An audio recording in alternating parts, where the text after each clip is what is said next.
I feel like half the point of the democracy is that you don't have to solve problems through violence. If you have an issue with our healthcare system, you can make a civil society group. You can make a law firm that fights on behalf of patients that are screwed over in class action lawsuits.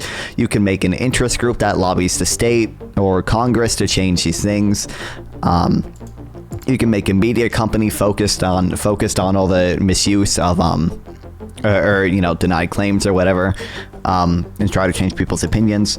Not gonna let them get away, okay, with not condemning January 6th, but getting as mad about people on the left and also people on the right. I don't know if they've acknowledged that yet, but a bunch of anti-establishment people on the right are celebrating the killing as well. It is a separate. Piers, I'm in Israel right now. I just been touring a lot of the kibbutzes where there were people who were murdered because they were Jewish. I can't help but see the analogy here. You can be upset with a larger societal issue. I thought he was gonna say I'm in Israel and I was just touring the kibbutz and the kibbutz were socialist and you want to socialize medicine, but the kibbutz failed because I thought he was gonna make fun of the socialism in the kibbutz. Okay. If you want to see more content like this, I would really appreciate you liking and subscribing. It really helps with the algorithm. And make sure to check out the Discord and other social links in the description. Again, I know nothing about this. Are you guys ready for the laziest reaction content ever? Okay. I don't even know. Like I said, I don't even know much about healthcare. Intuitively, some type of regulated competition, public option, multi-payer system seems best. But I don't even know that much about healthcare. I don't care about this at all. But I get to farm lazy reaction content out of it. Are you ready? Are you ready? Let's fucking go, chat.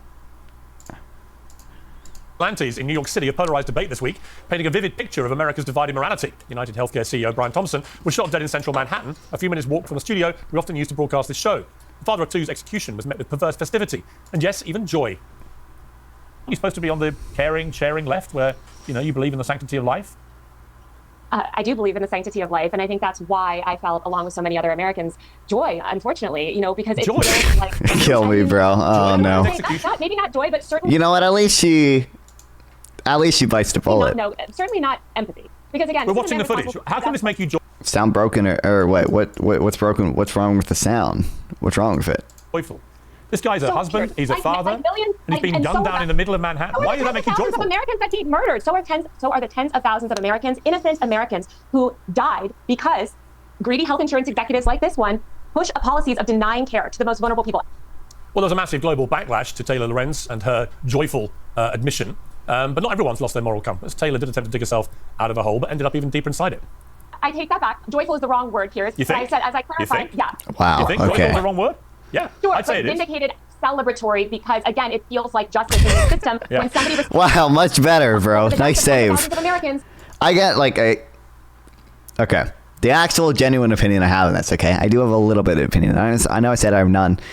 I feel like half the point of the democracy is that you don't have to solve problems through violence. If you have an issue with our healthcare system, you can make a civil society group. You can make a law firm that fights on behalf of patients that are screwed over in class action lawsuits. You can make an interest group that lobbies the state or Congress to change these things.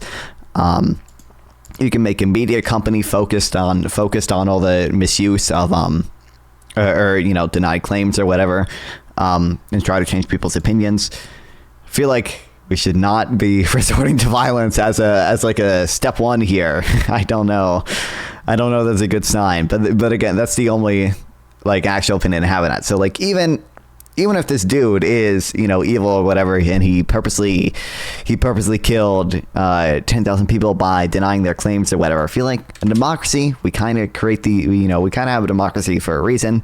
So hopefully we can avoid things like this, and we can vote the murderer out. That's the ideal, and not vigilante violence. I also think it's basically divisive for no reason. Nothing. People are going to be arguing about this, and it fucking tears society apart, but I don't think it's actually going to do anything to change the healthcare system. So those would be the two reasons I would lean against it or whatever. But again, I don't care.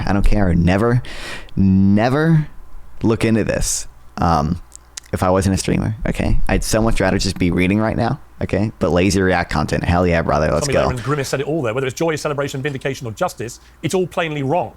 There are clearly problems with the US healthcare system. Some big problems. Medical debt is the biggest cause of bankruptcy. Thousands of people die every year because they lack insurance. That's not good enough. We don't have that problem in my country, for example. But cheering for the death of an innocent man because you decided that he's a symbol of those problems is cheering for anarchy.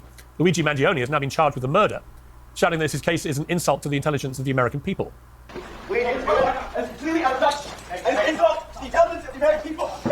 It's wrong for him to get killed, but also wrong for the CEO to have his bonus incentivized by denying as many claims as he can. I mean, yeah, you can, I mean, I don't know anything. I don't know if that's true or not. But when you say, was he just incentivized? Is it literally? Are you saying he's incentivized to or his bonus is tied to how many claims he's denied, or is it just like, is this bonus tied to like how well the stock of the company is doing, and you think the stock of the company is automatically going to do better if they just deny a ton of claims or whatever? Lunatic liberal women are bizarrely publicly drooling over what they perceve to be the hot assassin. The real insult to American intelligence is this infantilizing. Okay, that's funny though. That's justified because that's funny. Okay, the memes are good, Piers.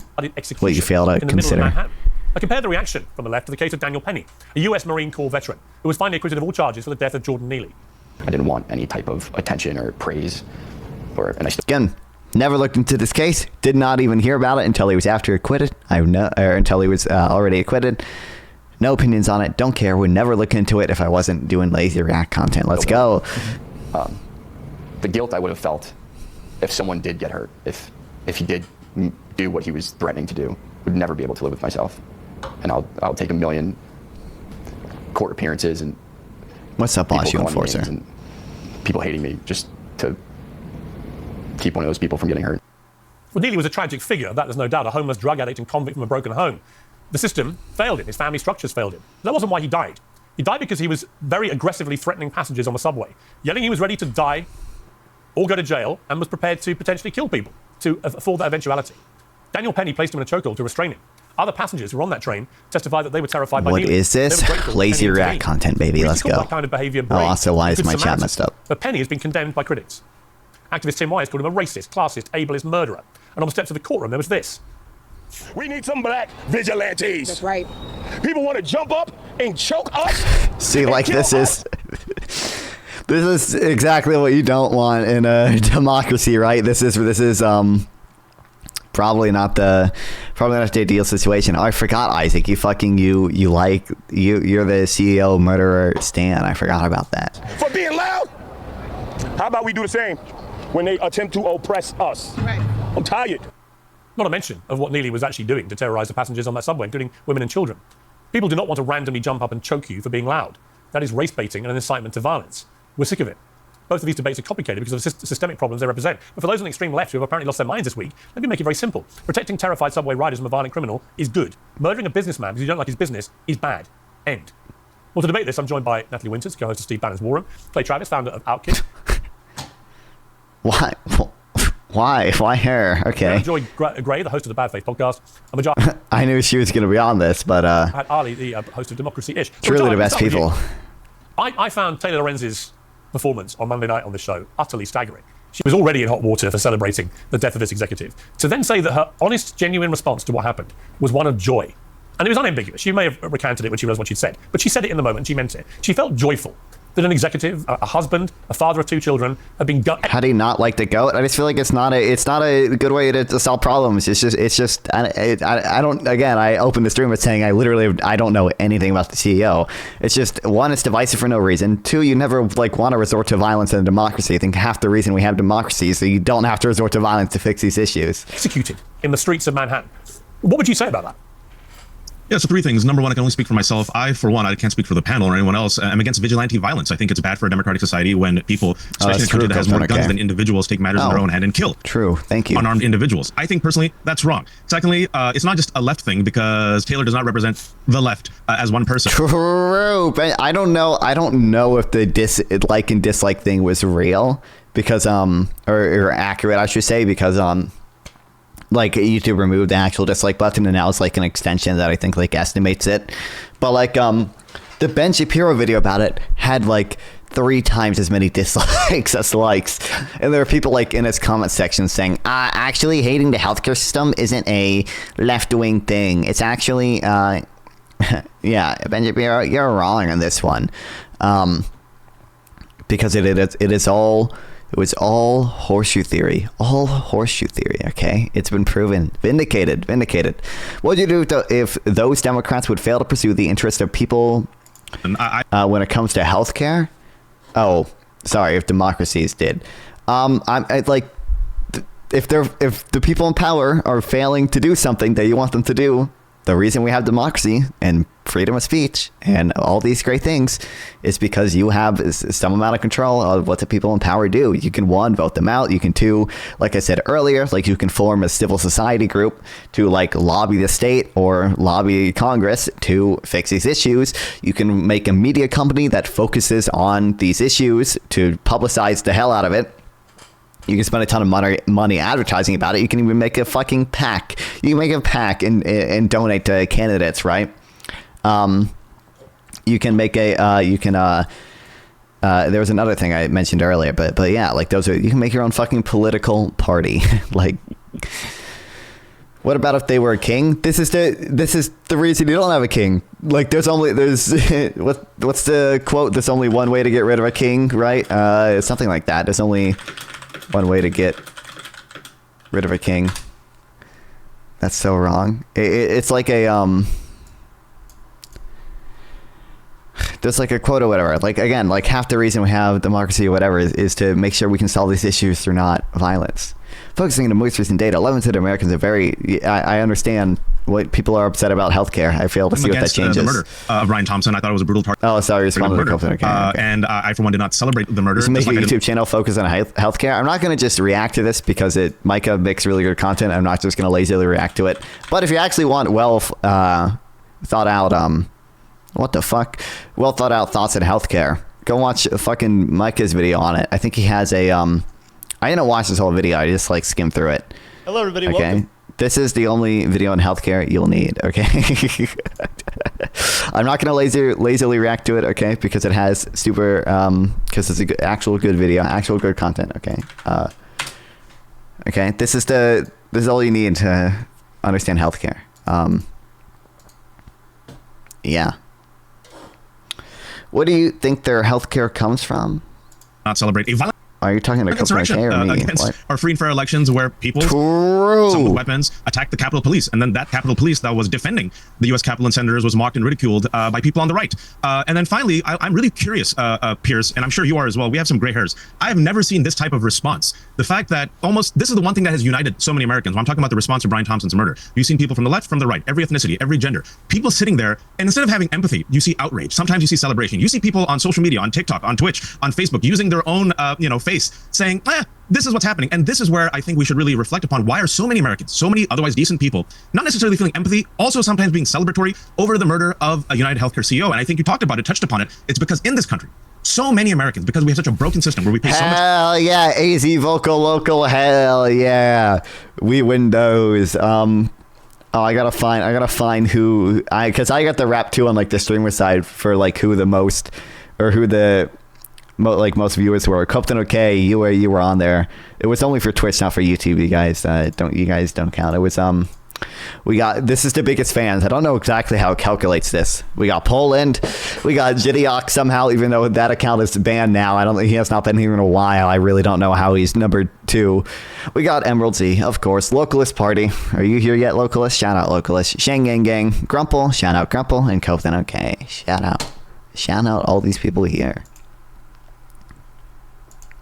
Money, don't have access to healthcare, are denied health insurance, right? They're denied medical treatment. They're denied life-saving medications. UnitedHealthcare has denied 32%, more so than any other company, and they base it on an algorithm. There is a festering resentment and anger and rage that I think has to be confronted. And if you are also people keep saying they base it on an algorithm, they base it on AI. I really don't. Maybe I'm just too econ brain, but like I really don't see why that's automatically bad. I really don't. Do I have any like more faith in it? I don't know. I really don't know if it would be a net benefit to have it done by humans. I really don't know. Maybe less claims would be denied, but also like more bad claims would probably go through, and that's probably not a good thing either, because then people with actual legitimate claims probably the insurance company doesn't have money to cover like all their shit, right? So like I really don't actually know if it would be a net benefit. CEO or 1%. You don't have to justify any of this, but you have to look at the reaction, Piers, and say, this is what's happening in America. Why are so many people united? I mean, there was literally on Twitter yesterday when they arrested Luigi, right? There was hashtag free him and pardon. That is something that has to be confronted, and why you see a simmering rage against the 1%, the elitists, and the billionaires. Okay, Clay Travis, I mean, let me confront that. Aren't they using an AI that they know to make more mistakes in favor of them, though? I have not heard that. Maybe they are. Again, I've done no research into this. I don't actually care. I really don't care, okay? Really do not care. Lazy React content, though. If they could be doing that, and if they are doing that, that's bad. It's also, I mean, that's obviously in their interest as a company, so it wouldn't surprise me if they are doing that, if you can just link a source. Like, it shouldn't need to be confronted. It's disgusting. If you celebrate the death of an executive from a company whose policies you don't agree with, you're disgusting. You're inhumane. If you lack any empathy and are proud of that, or you feel joyful, you are inhumane. It is wrong. I don't care who it is, what political divide they come from, what the policies are. You don't execute people in the street, and you don't get celebrated when you do that. I agree. But secondly, Clay, I would say this. This extraordinary phenomenon of so many liberal women brazenly talking about the hot assassin. Why woman specifically? I don't get this part.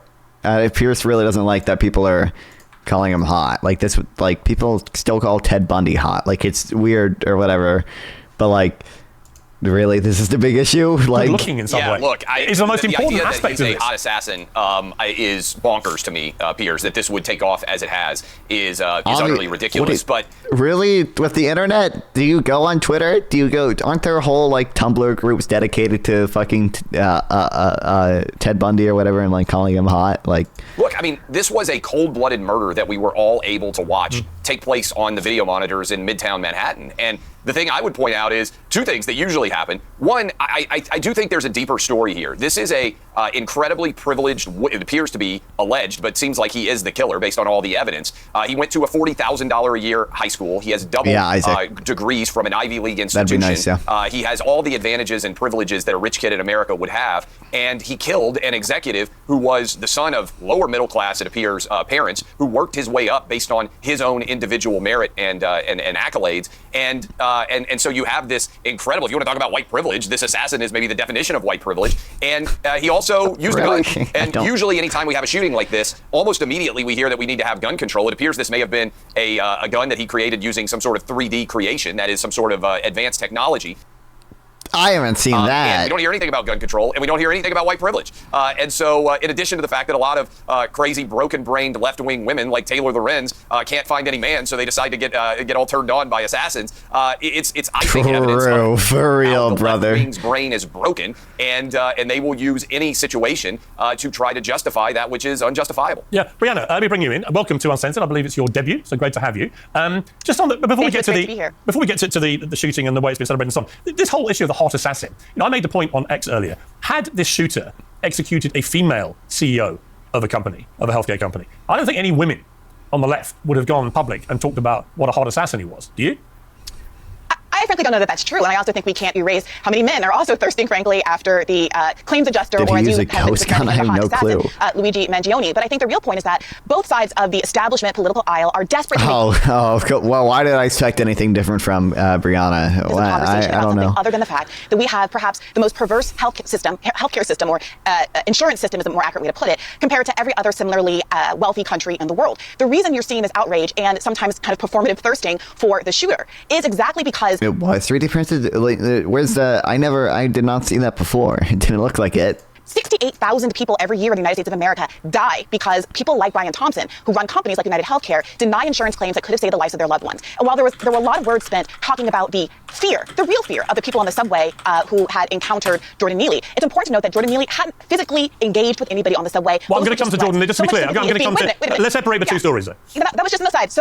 So much, just words, passions, empathy was directed in that direction. But Brian Thompson's actual crimes of having a direct connection to mass death and suffering for tens of thousands of Americans on a yearly basis, well, you said crimes. Going under-examined. Okay, you said crimes. What was the crime? Unfortunately, the United States, our legal system is designed by people in power who enrich themselves, who don't make denying people's health care that results in mass death. Yeah, but you called it a crime, though. You called it a crime, but it wasn't a crime. He wasn't a convicted criminal. I would define it. I would define it colloquially. Also, again, if you think it's a crime or whatever, if the insurance company's doing something bad, like class action lawsuit, brother, lawsuit. We have so many mechanisms to address this issue. Again, you can lobby people. You can make a fucking law firm, make a fucking super PAC entirely dedicated to this issue. Okay, Briahna, you are a presumably multimillionaire. I feel like she is, with an audience that you could leverage for this very thing. Like, make a fucking law firm, tell your audience to donate to it, donate some of your own money to it, go to court on behalf of these people, even if it takes a few years. Probably better, and probably better longer term fix than just fucking murdering one dude. The fact that Luigi allegedly took matters into his own hands is because no political system or legal system in the United States of America has been willing to step up. Actually, we don't even know that, do we? The mass murder that's been executed on the part of the American healthcare system. I would say, look, we don't know really enough about this guy yet. It looks to me like he's a bit of a narcissist. What do you mean? I think he was a narcissist. I think that he was clearly unhinged. I'm not sure that he's the great Robin Hood. Hang on. Which guy? I'm sorry. Hang on. Luigi, the shooter, or right? Brian Thompson? The one who shot Brian Thompson, Luigi, right? I'm just not sure that he's this great, heroic guy standing up against the healthcare system. I suspect I'm not talking about that. This isn't about Luigi, who may or may not, he's been arrested, he's been charged. We may or may not know that he's the actual shooter. I'm talking about the public reaction to Brian Thompson's death. No, I understand we do know about Brian Thompson. I understand that. We know about UnitedHealthcare, and that's the root of the discontent. That's the root of the public outcry. Luigi is just a vessel through which people are expressing their deep frustrations with the American healthcare system. So the question is, if you don't want murders like this to be happening, assassinations to be happening like this in the street, I'm someone who does not believe in the death penalty and don't condone these kinds of vigilante instances of violence in either case. But if you want to get to the root of why people are so deeply unhappy, you have to, or resonate so deeply with people that this has happened, you have to get to the root of why there is this deep well of tragedy, despair, and outrage in the United States of America. And that has to do with what Brian Thompson has chosen to do with companies like UnitedHealthcare and chosen to do to the American people. But just to be clear, before I go to Natalie to respond to that, do you feel any empathy for Brian Thompson and his family? I have infinite empathy for any individual as a person in their personal capacity, as well as the CEO of UnitedHealthcare. I'm afraid I'm with the overwhelming majority, bipartisan majority of the American people who say, I'm saving my empathy for people who are much more vulnerable and have caused a lot of harm. So to be clear, you don't have any empathy for him after he was executed? That's I personally don't. Not really what she said. Well, but okay. Okay. Let me go to Natalie Winters. What? You've got to remember, the left is... I mean, it's such a... Bro, nobody actually cares about him dying, okay? Nobody cares, okay? Nobody actually, has... I was going to say actually has empathy. It's not like... But I care about him dying the same way I care about, 50,000 people dying in, a Syrian earthquake or whatever. Earthquake in Syria and Turkey. It's sad or whatever. It's sad, but I didn't know him. Doesn't affect me at all. It's hard to actually get emotional about it or anything. It's a dumb question to ask. All of them have their Be Kind hashtags. They're the caring ones, the kind ones, and they can't even bring it in their hearts to say they find a shred of empathy for a man who's just been executed, who's the father of children, the husband of a loving wife, and so on. I find that just staggering, that you can't, on a human level, have empathy for the murder of someone, but also make your point about the system in which he was an executive. What's your response? I mean, it's absolutely shocking. And look, what it gets to the core of is the continued dehumanization of people, because in the sort of culturally Marxist paradigm of oppressor versus oppressed, you're allowed to do whatever you want to someone who has allegedly, or in this case, I'm not for real. Unironically, half true though.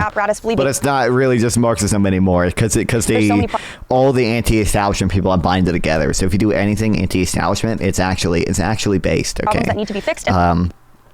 And people on the anti-establishment right will say it's based, and people on the anti-establishment left will say it's based. Adjusted there, but condoning, which is in effect what these two panelists are doing, the assassination of him by a roundabout way, by saying, well, the healthcare system, you just told me that you had absolutely no empathy and that you think what people are doing by gunning down healthcare executives because of bad decisions. I also said that I do not condone vigilante violence in either instance. So don't misrepresent my view. If you can make your case without telling a lie, miss, then you should do it. I have empathy for the 68 million Americans and their families who are killed every single year. Oh my God, I cannot understand them at all. For the 68 million Americans and their families who are killed every single year. Okay, 60 million American families are killed every year for healthcare? What? Then you should do it. I have empathy for the 68 million Americans and their families who are killed every single year by the policy of the United Healthcare system and their families who are killed every single year. 68 million Americans are killed every single year? That doesn't seem very reasonable. Let's talk over each other. We can't hear you. Let's talk over each other. We can't hear you. Okay, look, listen, Briahna, I'll let you speak, Briahna. Let Natalie have her say, and then I'll let people respond. By the way, if you think Luigi Mangione is someone who you maybe have empathy or sympathy for, this is someone who had a very privileged upbringing, background, very wealthy family. The CEO of UnitedHealthcare is someone who came from a working class family, went to state schools, didn't go to the University of Pennsylvania. Like I said, I'm not defending the healthcare system writ large, but to say that you don't have empathy because you view him as an oppressor of the American people is a perversion, not just of the system of law and justice in this country, but that's extreme. You just said you don't have empathy for a man who was murdered in cold blood on the streets of New York. So what do you have for him? Sympathy? With oppressed language. It seems to be a bit of a kink. You are so much so that you said you don't have empathy for a murder victim. Bro, I'm gonna start using that, man. That's awesome. Oh, that's your kink. That's your kink. Oppressor, oppressed. As a person, interpersonally, of course, he has a family, and those people are feeling grief, and those people, as far as I know, are innocent in all of this. But the question is, why? Here's the real question: why are we asking random pundits, who might personally have been victimized, by the way, by someone like Brian Thompson, why they would have? I honestly think Briahna Joy Gray might. I don't know what's wrong with her, man. I think she might just be grifting. I really don't know. I don't know. I don't know how these two how someone who went to Harvard can also be this person. Does not really make sense to me. Who has empathy for the tens of thousands of Americans who are killed every year by the policies that Brian Thompson has made millions and millions, tens of millions of dollars on them. Why are we talking about the fact that this 25-year-old, 26-year-old alleged perpetrator, went to an Ivy League school when obviously he was still financially precarious, or obviously we don't know, the facts will come out. But the fact that someone who is relatively privileged in the United States of America can still feel so overwhelmed by our healthcare system that they would go to these lengths, that people who are relatively affluent still find themselves in medical bankruptcy, as you so rightly pointed out earlier, Piers Morgan, that 50% of families that have a cancer diagnosis in their family in the United States of America go bankrupt. That is where the moral outrage should lie. But listen, don't get me wrong. Listen, I think who have wealthy, affluent health. Briahna, the focus seems to be on the family of a millionaire and not on the families of the people who have been terrorized by the healthcare system. You made your point. Listen, I'm in London at the moment. In the UK, we have the National Health Service. It's free healthcare for all. So I find the whole system in America completely baffling. That a country of your size and power and economic muscle can't have a better system where people don't fall through the cracks in such large numbers. I completely agree. This guy doesn't seem too happy about that. To the execution of someone in the street. Clay, I can see you were rolling your eyes there. It's not a separate issue. Well, let me bring Clay in. It is a separate. Piers, I'm in Israel right now. I just been touring a lot of the kibbutzes where there were people who were murdered because they were Jewish. I can't help but see the analogy here. You can be upset with a larger societal issue. I thought he was gonna say I'm in Israel and I was just touring the kibbutz and the kibbutz were socialist and you want to socialize medicine, but the kibbutz failed because I thought he was gonna make fun of the socialism in the kibbutz. Okay, never mind. It does not. That was gonna be. I thought that was going to be wild. Okay. Justify murdering people because of it. And if you are making that argument, and Briahna is making that argument, I'm sorry, her brain is broken. Because what she is saying is, I'm so upset about the healthcare system that I believe that assassinating an innocent person who has never been convicted of any crime in cold blood on the streets of Manhattan is okay. Then your brain is broken. If you don't have empathy that's for not what I'm saying. And the audience is intelligent enough to have heard what I've actually said. You said you didn't have empathy for the killing of a man because you were upset about the larger societal issue of healthcare. That is not any different than you saying when you are seeing what happens when someone is killed because they're Jewish, that you're not happy about the situation here.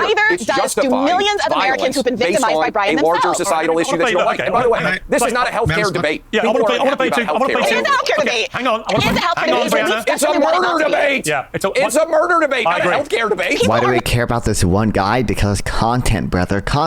Divisive content, fiery debate, awesome sauce. Wait a minute. People are not excited about murder. There are thousands of murders that happen, well, maybe not thousands, but hundreds, whatever, dozens of murders that happen every day in the United States of America.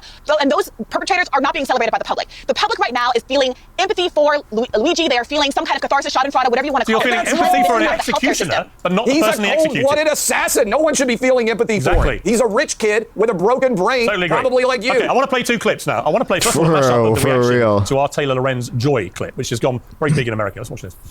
That is this ideology. She has joy for a guy getting murdered in the streets of New York. I just feel like saying that you feel joy over someone getting assassinated, like even if you do feel that way, I just don't think it's helpful to say that. She in her mind is like, a man that worked for a company at the highest levels died, so she feels joy. Okay. And now this woman is all over online on her Substack and elsewhere trying to justify this man's murder and goes on with Piers Morgan on his YouTube show last night. Wow, we have a real problem in this country. Go to nonfon.blog, by the way, new Nonfon Substack. One post up already, another post coming either later today or tomorrow. That's my Substack where I do not justify the murder of CEOs. It's pretty cool. But there is something deeper, a sickness that is going on in our political class, best exemplified by the absolute nut job, Taylor Lorenz, who used to work for the Washington Post. She appeared on Piers Morgan yesterday, and she said that she felt actual joy when the UnitedHealthcare CEO was murdered on the street. Now, Wajahat, before I come to you, I want to play Joe Rogan, who interestingly had this take. I don't think this guy was a professional. I think this guy, if I had to guess, some guy got fucked over. Apparently that company is really bad on denying claims. 34% denial rate. Something almost like 16. Yeah. So Those guys. I don't think anybody's going to like be crying too hard over that guy. Yeah, maybe his family, but that's about it. Yeah. It's a dirty, dirty business. Business of insurance is fucking gross. No, Joe, I mean, it's interesting there. Joe Rogan, he didn't come out and say he felt joyful. Also, I don't think this girl has said that much on it, but she can't say. She's working for, I don't know how long she's been working for Steve Bannon, but she's working for Steve Bannon. Steve Bannon was literally like on January 4th inviting John Eastman on his fucking podcast and saying like, hey, by the way, Mike Pence has the power to not certify the election, and you guys need to be there and be loud to make sure Mike Pence has the courage to go through it. Like you can't say anything on this girl. I don't know how long she's been working for him, but also I'm pretty sure Steve Bannon was streaming on January 6th and was like positively covering the rioters. I don't think he was as bad as Alex Jones, but like I think he was I don't know if I'm gonna be able to find it easily, but I think he was positively covering the rioters. Steve Bannon, Jan 6. I don't know if it's gonna be.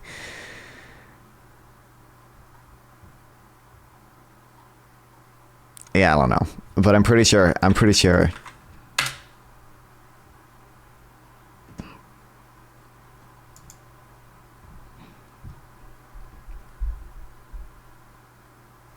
He was streaming it and he was positively covering it, but I'd have to look into it more. Tears being shed, no great expression of sympathy. As Briahna, I mean, I wouldn't have phrased it the way she did, and I think to admit you have no empathy for someone to be murdered is very bizarre. Joe Rogan and I had the same take. Yeah. Well, that's what I'm about to make the point. Joe Rogan and I had the exact same Allow me take. to conduct my own interviews, Briahna, if you don't mind. There's not a massive amount of difference in response there. So is there a point here that the issue of healthcare in America is angering so many Americans because of these denial rates and so on, that this was almost an inevitable... Oh, yeah, also you are right, Kyle. Ben Shapiro does fuck his audio. Some of it is... might be on Pierce's side too, because sometimes I'm sure they've already applied a compressor to this, and then when I make my video I'll apply sometimes I apply a compressor to my video, so it double compresses theirs. But yeah, Ben Shapiro does do that a lot. Conclusion to this, that somebody at some stage was going to turn violent. I think someone who just died. Let me respond to Clay, your question, and also what's the outrage against first and Luigi foremost, I for one have said that I'm against vigilante violence. I have the capacity to feel empathy for unarmed individuals who get killed. What I find fascinating about the framing is, where is the pearl clutching, where is the outrage? It seems very selective, right? So if you're in Israel, Clay, I'm glad you're there. Talk to everyone. Go visit the West Bank and talk to Palestinians if you truly want to have empathy. When we talk about framing, right, I think Clay said, just because you're angry about a system doesn't give you the right to commit vigilante violence. I agree. Just because you're angry and you think that Donald Trump won the 2020 election that he lost, it does not give you the right to be part of an incited violent insurrection where you hurt and harm Capitol Police, take a shit in the U.S. Capitol. Some people come armed. Yes, thank you. Do not let them get away with this. Assassinate people. By the way, they're not going to condemn it, are they? Over the weekend, they're going to do random ass cope. People, traitors, violent insurrectionists who he called hostages. I see no condemnation. I see celebration from the right. Another story about murder, how common it is. Another Daniel Perry, a white man, a veteran. He was convicted, Piers, just a couple of months ago. He was convicted by a jury of our peers for killing an unarmed white man who was attending a BLM rally with his black girlfriend. Governor Abbott of Texas. Do you know what happened? The story no one talks about. Governor Abbott of Texas pardoned this man who was convicted by a jury for killing an unarmed white man. MAGA celebrates it. So when do we celebrate and when do we not? And right now, to go to your question, this comment that Joe said and what Briahna said and what I said is the reaction to the murder of Brian Thompson is what I'm fascinated about. It is inevitable, I believe, to answer your question directly, in a country, the most powerful, wealthy country on earth, right? That where we pay more money than any other country for healthcare, where so many people, so many adults, their number one debt, Piers, is medical debt. I had a daughter who is a stage 4 cancer survivor. She's 5 years on, she's cancer-free, full liver transplant, she's a little diva. A person like myself, Piers, the only reason I had insurance is through my wife, who's a doctor. We're pretty privileged compared to most people. If I wasn't able to get help from my family and friends, I would be in debt. I would be $200,000 in debt. Piers, I had to do a GoFundMe, and that's me, a person with relative privilege. So look at the reaction right now. And I keep telling people, for CEOs, I mean this sincerely, if you are in healthcare, if you're a billionaire, if you are a CEO, if you're a 1%, look at the bipartisan rage from Briahna to Joe Rogan about the healthcare system, where, millions of Americans... That's not bipartisan rage. That's just anti-establishment rage, brother. They're on the same side. They're doing the same anti-establishment grift, okay? Don't say bipartisan. Kill me. Piers, I don't think they're evil. I'm telling you, I've never seen anything like this in my life. I know deeply empathetic people who looked at this murder and said, I feel bad for Brian, but you know what? UnitedHealthcare screwed over a lot of people. Okay. I have a story. Okay. And the system has to change. Those balls put all the time. Yeah, I do. I've seen him on Piers before. I've only ever seen him on Piers, though. I think he's I totally agree with that. doing a good job. He's not going to let them get away. Okay. with not condoning January 6th, but getting as mad about people on the left and also people on the right. I don't know if they've acknowledged that yet, but a bunch of anti-establishment people on the right are celebrating the killing as well. Let me bring, Natalie, I want to pivot to Daniel Penny now, because it really has been a tale of two vigilante stories, very different stories in my estimation. I'm very pleased that Daniel Penny was acquitted of committing of any crime, because I believe he was a hero. I believe that he was a Marine veteran on the subway who recognized a dangerous situation. He knew nothing about Jordan Neely's background at all. He didn't know that he was a homeless man or he had mental health issues. He didn't know that he had a criminal record as long as his arm, 40 plus offences, including several involving violence, including against old people. He didn't know anything. All he knew was this guy was ranting and raving, talking about killing people, prepared to die, prepared to go to prison for the rest of his life. And in that moment, the military instinct kicked in. It seems to me, I've got a lot of military in my family. It kicked in instinctively. He knew how to restrain him, and he did restrain him. And tragically, Jordan Neely ends up dying. He was high on drugs at the time, but he ends up dying. And I can absolutely have empathy for the death of Jordan Neely. It shouldn't have happened. It was a tragedy, but it was an accident. And Daniel Penny did not want to kill him, obviously. He wanted to stop him potentially killing the passengers, women and children. I was struck by the fact that of the 11 eyewitnesses who gave evidence, 9 of them said it was the most terrifying experience they'd ever had on the subway. Not what Daniel Penny did, what Jordan Neely was doing before Daniel Penny apprehended him and and got him under control. So I don't understand how anyone who looks at this with a logical, common sense brain could possibly construct any argument that says this is the new George Floyd, this was a white supremacist, as they called him, a racist who only picked on Jordan Neely because of his skin color, and by the way, the system betrayed Jordan Neely, and all these things. Really? I just see a deranged, violent guy with a long criminal record threatening to kill people, and somebody, thank God, stepped in to stop him from potentially carrying out his threat. You also don't see that systemic violence. Oh, sorry. Hang on, Rajai. This is No, I'm sorry. I will come to all of you. Don't worry. I will come to all of you. No, it's the same old tired playbook that they've always been using. I mean, it's just race baiting in this case. They're effectively, I think, trying to start a race war. If you look at the way from NAACP to BLM to left-wing outlets have framed this, they always portray the man who died as some Michael Jackson street performer, and Daniel Penny as a former Marine, right? You can see it in the analytical way that they're approaching this. But I think it even is something that's much worse than this. And what I mean is that you have progressive elites who have pushed soft on crime. That's an understatement. Policies, proposals that lead to the continual release and bailing out of people who've been arrested on 42 separate crimes, including attempted abductions. It's not entirely wrong, but we never it just never got that big. The defund the police stuff just never got that big in terms of people actually elected. Most of the a lot of the major blue cities that elected relatively progressive people have unelected them. They've elected relatively pro-policing people. Biden is pro-policing. He's the fucking president. He's the leader of the Democratic Party. It just never got that big. 7-year-olds and beating up and trying to harass. Trump, you should never let them get away with this. Also, by the way, Trump fucking is going to pardon all the J6ers. elderly women and men on public transportation. And as a result of this horrible policy... Oh, and Trump himself is a criminal, but no one cares about that because those are all fake made-up charges, these right? average working class Americans, the same people that I think these two co-panelists would probably say that they have a lot of empathy for, are forced to suffer the brunt and the negative ramifications of policies that lead to criminals who need to be in jail or insane asylums, plaguing public transportation, especially in New York. Yeah, I agree. Well, let me go to Briahna. Briahna, I've seen people coming out saying the most ridiculous things about the case. There is zero evidence that there was any racial motivation whatsoever for Daniel Penny's actions. There's zero evidence of him ever being any kind of white supremacist. And the interview he gave last night, he's a publicity shy guy, he doesn't want to get involved in anything like that, who's had his life nearly destroyed by what happened, but says he would do it all over again in the same circumstances. We used to salute people like this. We used to literally give them awards for public service. Why is he being vilified? So I'm not interested in doing identity politics. That's not my game. I wasn't interested in talking about the race in the other vigilante case, and I'm not especially interested in talking about race in this one. I think, as is often the case when race is evoked in the United States of America, the underlying issue is really class, and this very much is a class issue. This is a person, Jordan Neely, who was clearly in the middle of a mental health episode, who was loud, who was threatening, who was making very grievous threats that I think sincerely scared people in the subway. Look, I'm from New York, Piers. I know what it feels like to feel intimidated by someone who is having some kind of mental episode or is just a violent person in a subway car. And I think it's legitimate to feel afraid, to want to move to the other end of the car like so many passengers did, to want to get off at the next stop, to even call the police. I think what's really unconscionable is that New York City has a $6 billion police budget, and there never seems to be an officer who's actually trained to de-escalate these kinds of situations in the car where they need to. They're out standing at the turnstiles trying to spend tens of thousands of dollars of salary to catch subway evaders who've stolen $2 in change by jumping over a turnstile. I think the critical issue here is the question of how Penny intervened. I think the idea of wanting to intervene to de-escalate and prevent harm from coming to your fellow passengers is heroic. But the question is whether or not he used proportional force and whether he should be responsible if the way that he intervened with physical force before, to be clear, Jordan Neely did anything physical that resulted in the death of Jordan Neely should have legal implications, or whether we should incentivize as a public, just like I'm sure you don't want to incentivize vigilante shooters like Luigi, whether we should incentivize as a public Marines who are trained in the art of killing to go around taking matters into their own hands in a way that leads to the death of our fellow citizens. So just to be clear, before I go to Clay to respond to that, you would have preferred to wait for potentially Jordan Neely to commit an act of violence before Daniel Penny intervened.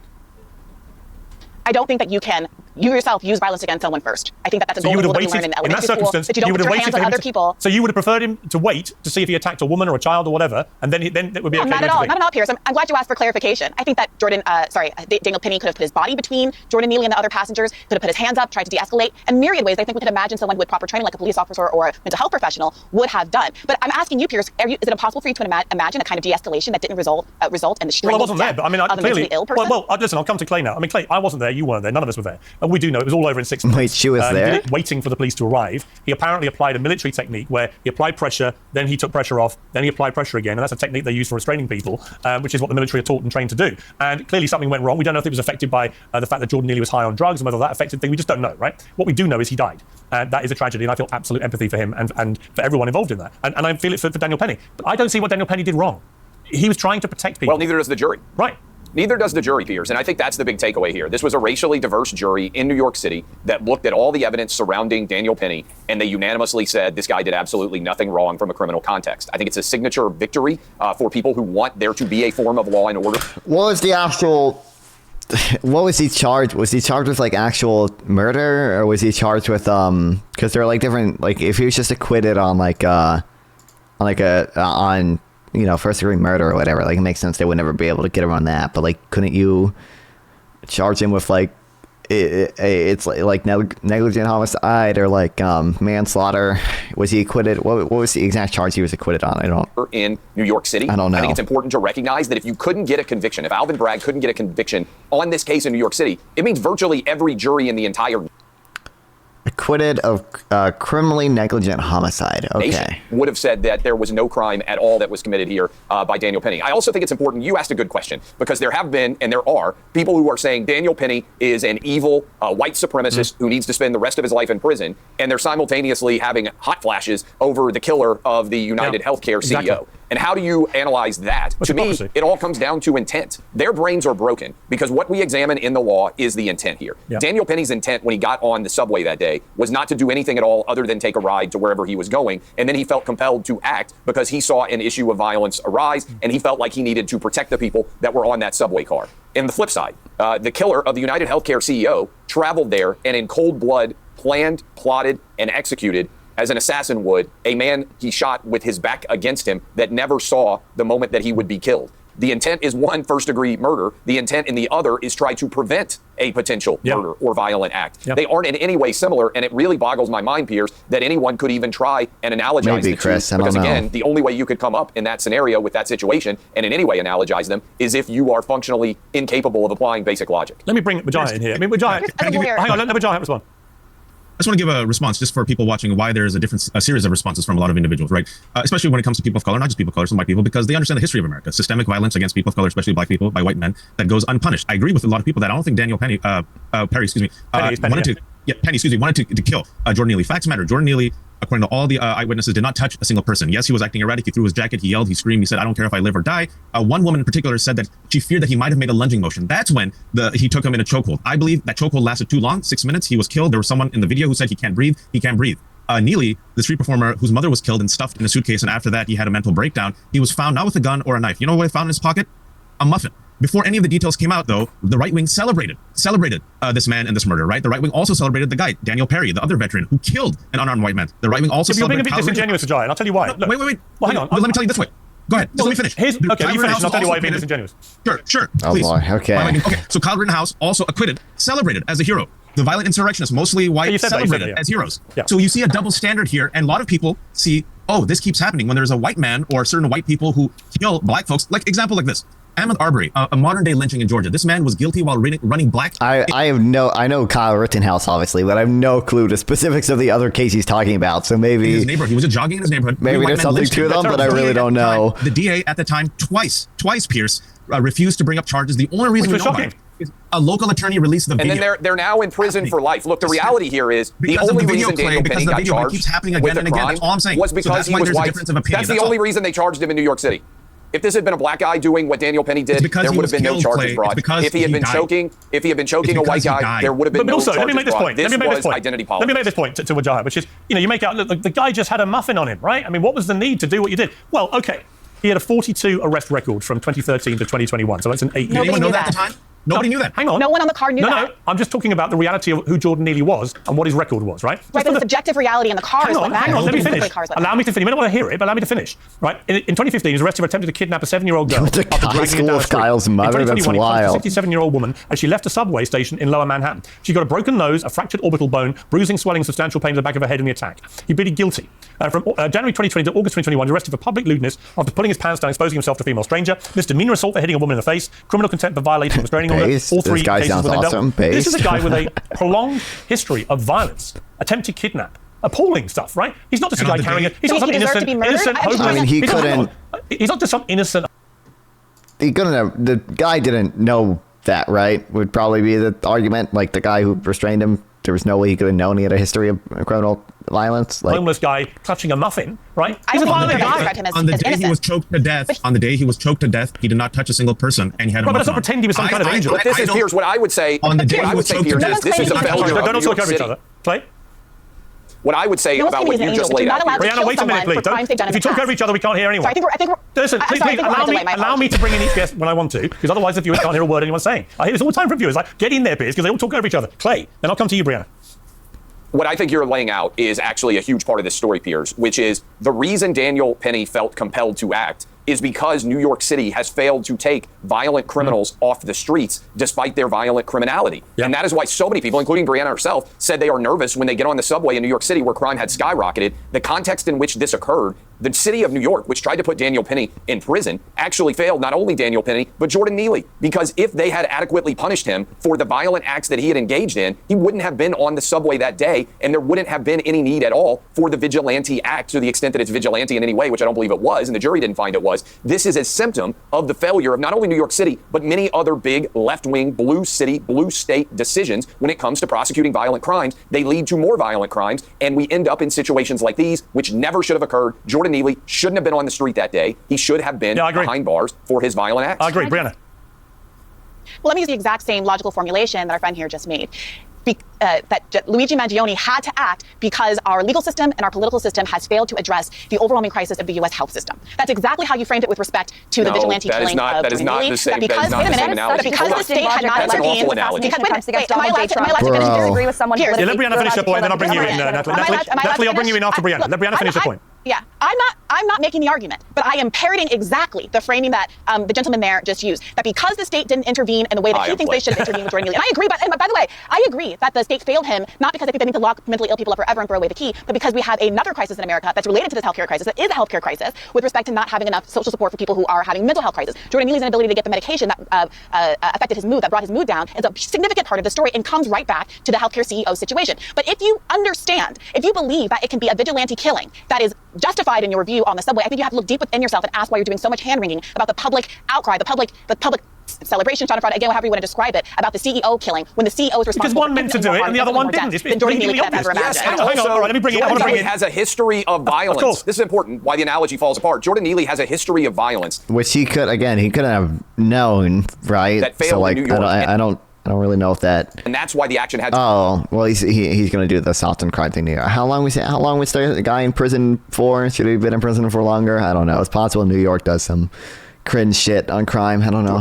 The UnitedHealthcare CEO has never committed any actual crime at all and was doing nothing at all to engage in any kind of violent act that the way he kills people is legal. Okay, well, you've made that point already. I want to bring in. That's a problem. Okay, I want to bring in Natalie, who's been waiting patiently. I mean, it seems to me there's an obvious difference, which is that Daniel Penny didn't mean to do what happened to Jordan Neely, but quite clearly the shooter of Brian Thompson absolutely meant to do it, planned it, carried it out, executed him without him even knowing what was going on. They are completely different stories.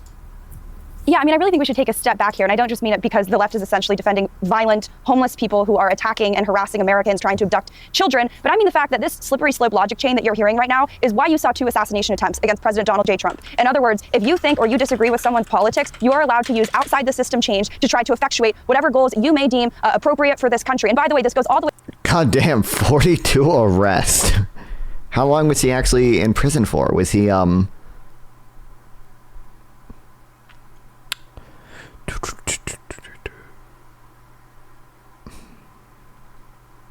It doesn't say. He had to have been in prison for some of these things, right? Or at least I shouldn't say prison, in jail for some of these things, right? Or do they literally just let him out every time? Like, to the top with Alvin Bragg and all the lawfare cases that you saw against President Trump too, which by the way, you want to talk about a waste of resources, how we need more police officers in the train. Well, maybe they shouldn't have spent tens of millions of dollars prosecuting President Donald J. Trump. And by the way, you want to talk about where New York City has had to spend all of its fund. It's on illegal immigration, right? And that goes back to this oppressor versus oppressed narrative, this idea that this country needs to perpetually defend and bail out in this case, criminal aliens, but criminals like Jordan Neely, who are harassing everyday working Americans, the same people that you probably think are being screwed over by healthcare CEOs, which I agree in that case. But I don't understand in your worldview how you can both want to support these progressive, soft on crime policies that make the living experience, the lived socialist era, okay? These people on the right, this girl is working for Steve Bannon, who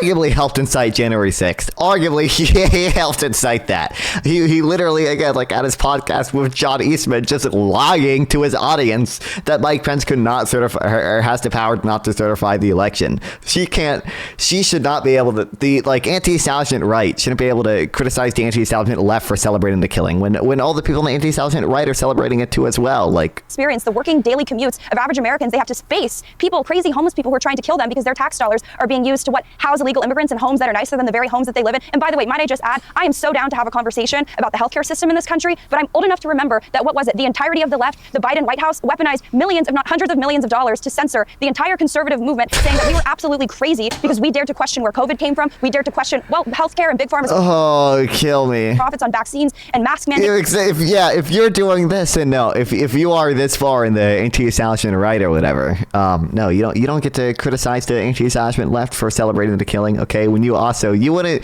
motherfucker, or Fauci was the one killed, you wouldn't care. Let's be real here. If Dr. Fauci was shot dead in the same way, most of the right would be celebrating it, right? The whole gamut. So I'm down to have that conversation, but you guys have spent years censoring us, trying to open that conversation, and when we try to put in a radical change maker, these people melt down. You know what? I think it's a perfectly valid point, but we're not going to debate that now. Maybe another time. Piers, can I ask one small, very quickly? Yeah. I think I've been very consistent that I'm against vigilante violence. Yeah. I want to ask, just for posterity and for the audience, and because I've heard the arguments in the framing, Clay and Natalie, do you condemn the violence that took place on January 6th, the violent insurrection started by Donald Trump? And just over the weekend, Donald Trump said he would pardon these violent insurrectionists who we praise as hostages. Do you condemn that? I condemn it.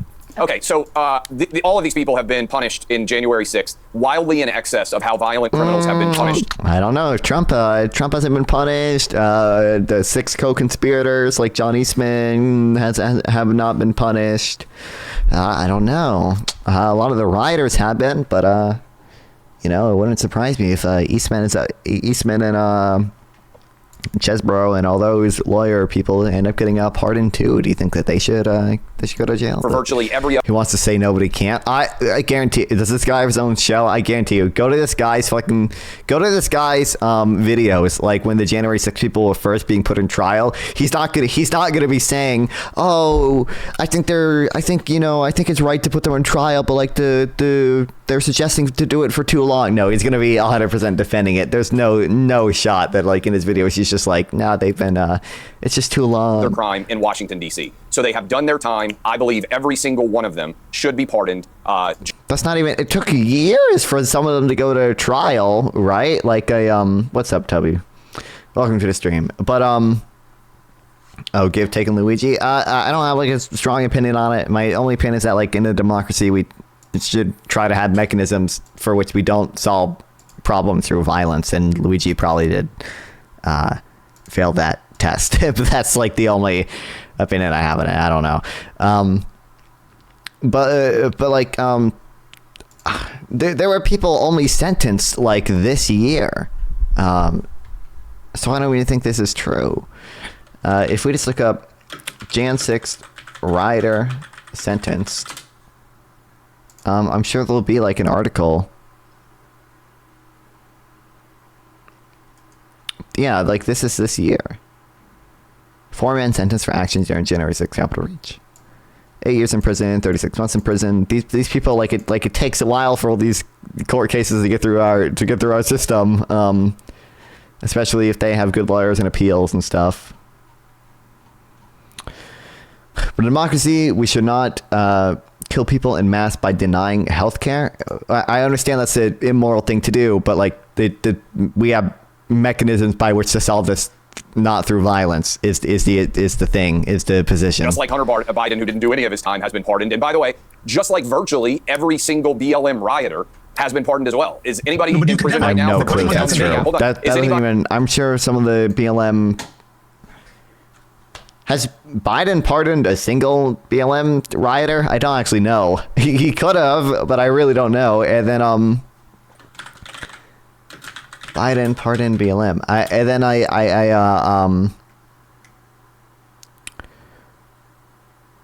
What was I going to say? I guess some state people might have pardoned people, but I don't know.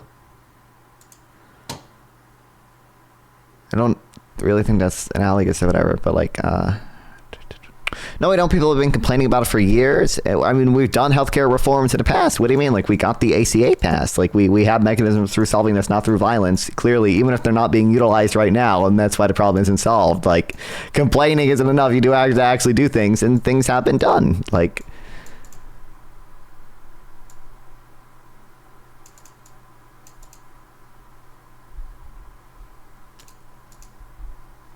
is anybody in prison who burned down the Minneapolis police station? Virtually no one who rioted during BLM has been protested. I am very few. I am anti any sort of violent act. I think people should serve punishments. All of them have. I think, in fact, they've been wildly overpunished. Wait, how did this guy move the needle? What did he do? How did him doing this fix anything? What? Because the other insurance agency started covering anesthesia or whatever. Like really, like their treatment with everything else that's going on in Washington D.C., where almost every violent felony is actually reduced to a misdemeanor. So people are not talking about people are.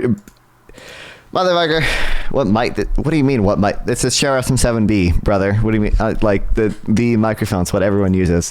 Welcome to the stream, Nathan. People are talking about whether the murder is justified. Very few people are actually talking about, it's okay, he's just saying this, so big YouTube keeps paying. True. I believe that the January 6th...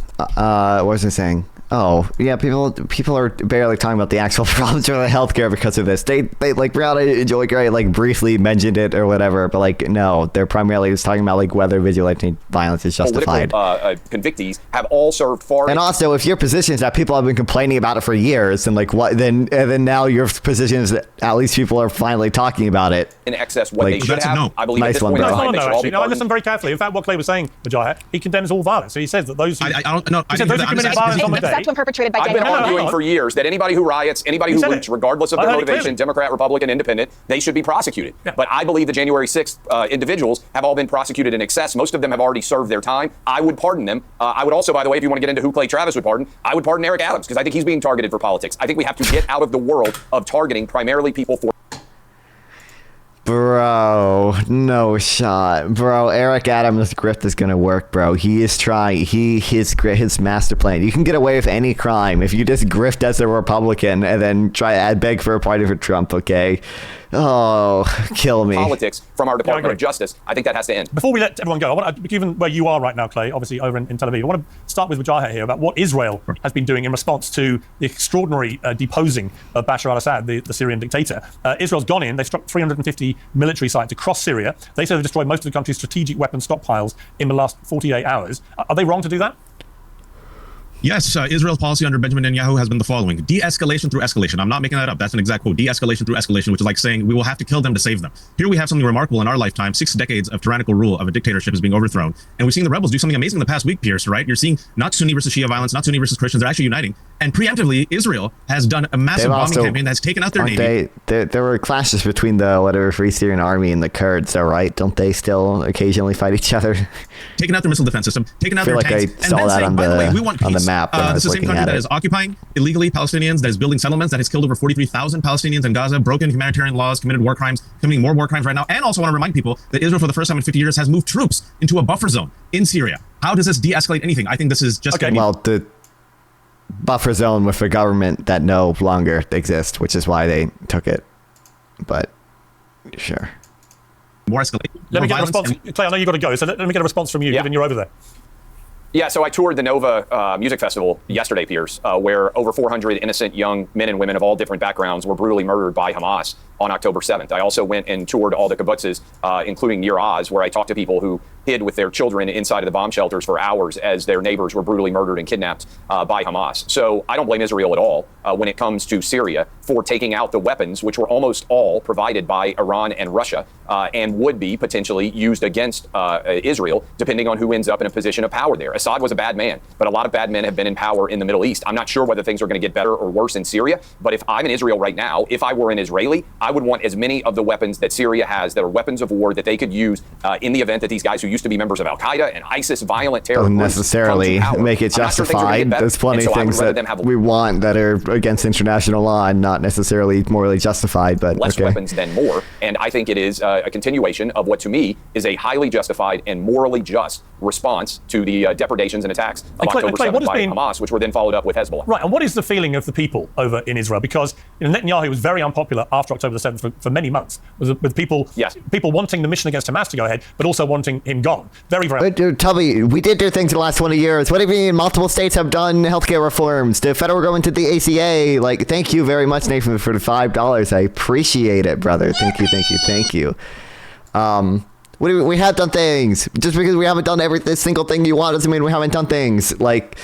popular. That's completely changed, particularly since the attacks on the Hezbollah terrorists, where 3,000 got targeted with the... ACA, what do you mean ACA is not a reform? ACA was the healthcare reform. We might have done everything we wanted, but we made sure that insurance companies had to cover pre-existing conditions. We mandated that everyone get health insurance because the adverse selection issue is infamous Pager attacks, the success he's had militarily against Iran, against Hamas, and so you put it all together, and now obviously what's happened with Assad. Is the feeling that Netanyahu is a lot more popular, a lot stronger than he was perhaps 6 months ago? I think that's certainly true. The other analogy I would make for Americans is... Okay, I don't care. Isaac, you here? ICA is neither here nor there. Denial of care still kills and always kills. You said I was directly... Motherfucker, you're so retarded. You said we haven't done anything in 20 years. I pointed out the ACA was a really big thing that we have done in the last 20 years. And then now you're moving the goalpost to well, this guy still kills people, so... If you want to chat with me live, sub here or go to Nonfon420 on Twitch or Kick via the links below. Once again, please like and sub to help with the algorithm, and consider sending a donation through YouTube Super Thanks to directly support me, and I'll make sure to reply to any question you ask. See you guys next time.